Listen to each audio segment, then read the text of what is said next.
Okay, hello, hello everyone. This is my first attempt to do a video for YouTube.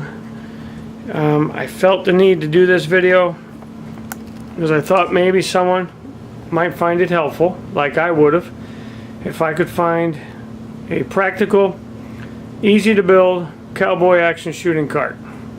I just got into this sport recently, only been to a couple of shoots.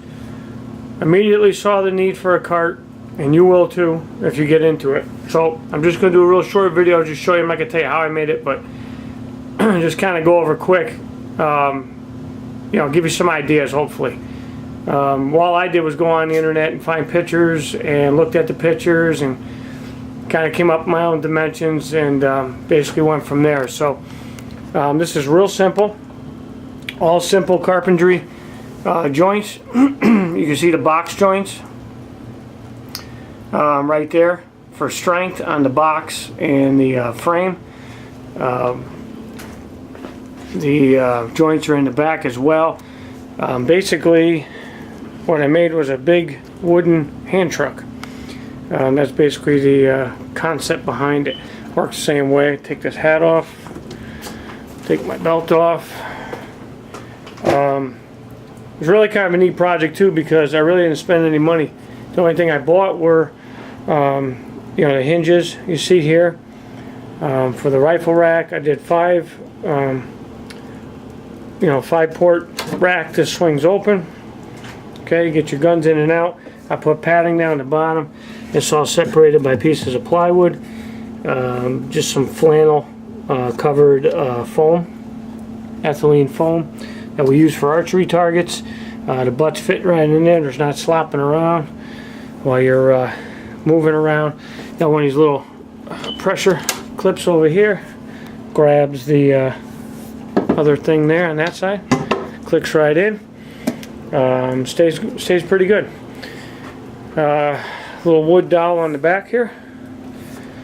So just I think this was a clothing rod in a closet at one time. These are plumber's clamps. I think they call them a split ring type of clamp, probably for 1.25 inch pipe.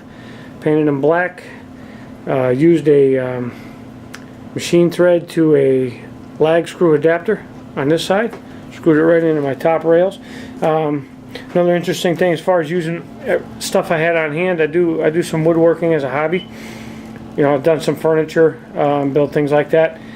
This is all southern yellow pine. I work in construction, and all of this wood, and I have a lot more of it, these were all bench tops in locker rooms at a high school, believe it or not. It was all about just about 1 inch thick, plain down. Of course, one side was all covered in bubble gum. The kids stuck underneath, like anything you find in school. Any horizontal surface in a school is going to have bubble gum stuck to the bottom. So plain down the sides, cleaned it up, and you know, worked out great. The top here is 2, I think they were 7-inch boards. Just a basic plate joint, biscuit joint, whatever you want to call it. Just use a biscuit joiner. Offset your grains, you know, one crown up, one crown down, so you don't get warping in the lid. The box is completely removable. I'll show you that in a minute. Show you the inside of the box. You open this up. I got my shock shell slider up here with my snap caps. Just air plugs. I got, you know, what I did here for the revolvers. For the guns, I got 1911 in here. For the wild bunch type of shoots, you're going to need one of those. Just cut these keyways into an angled piece of wood. The revolvers lock in. Basically what you're doing is you're grabbing the top strap and the bottom strap, and you make a hole. Start with a hole a little bit bigger than the diameter of the biggest cylinder you have, which would probably be a 45 Colt, would probably be your biggest diameter cylinder.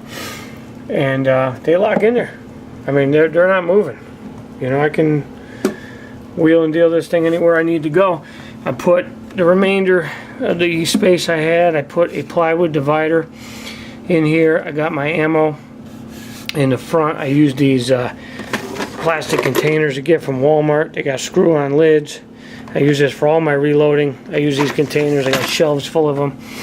and they work out good. A couple different calibers. Got my shotgun shells in one. The lids are down here, so when I'm ready to go, screw the lids on.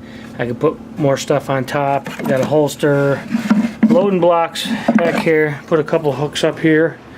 So during the events, you know, if they're not hanging on my belt, there we go. That worked out good. You know, you hang the loading blocks up there. Hang your vest on there. I got one on each side.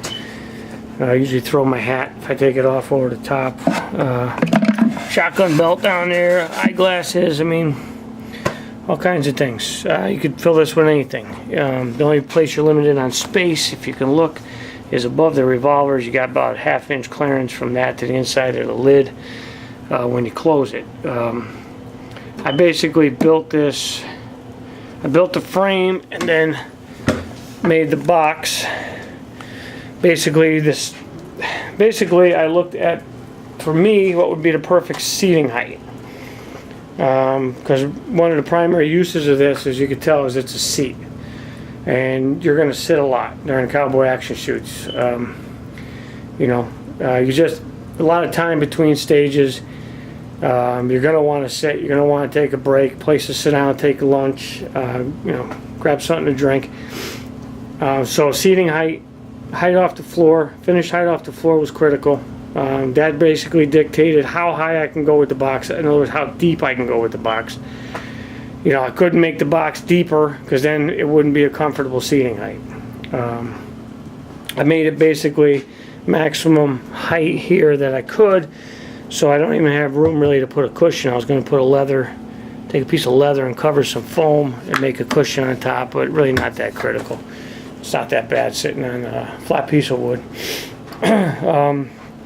The wheels, got a buddy of mine, let me get a tape measure. Got a buddy of mine that owns a small engine repair, like a lawnmower shop. It's got a pile of these wheels. These are a 14-inch wheel, they call this. These are off a push mower. Usually you got a gray, these had a gray, like a battleship gray plastic mag rim in the middle. Put them in my booth, shot them a flat black, drove a solid, I think it's ½ inch, possibly 3/4 inch solid steel rod, goes through the back of this with a couple of, put a washer on the back, spacer on the back, and a, what do you call those, cap washers or something like that. They just bang on. You see them on kids' wagons and trikes and things like that, and they work out excellent. Again, free. It didn't cost me nothing. I bought you know, like these hinges, the little hooks, the hinges on the back of the box, the little support arm inside the box, and the handle on either side of the box. It's about all I bought.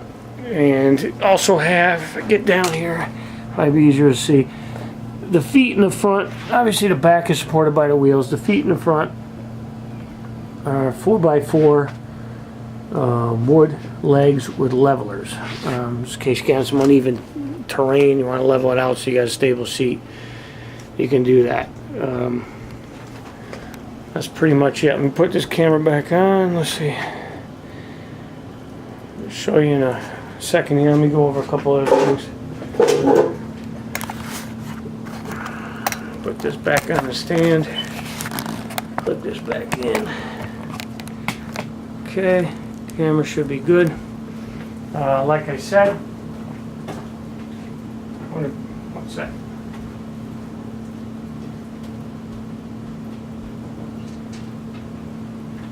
Sorry about that. Like I said, one of the primary concerns, seating height. Makes a good seat. Sit up straight, slouch. Either way, I mean, it's a good, comfortable seat. Put your hat on. You got your hat on. I made sure there was enough clearance back here that your head's not hitting the barrels of the rifles, which they stop about here anyways. So that worked out good.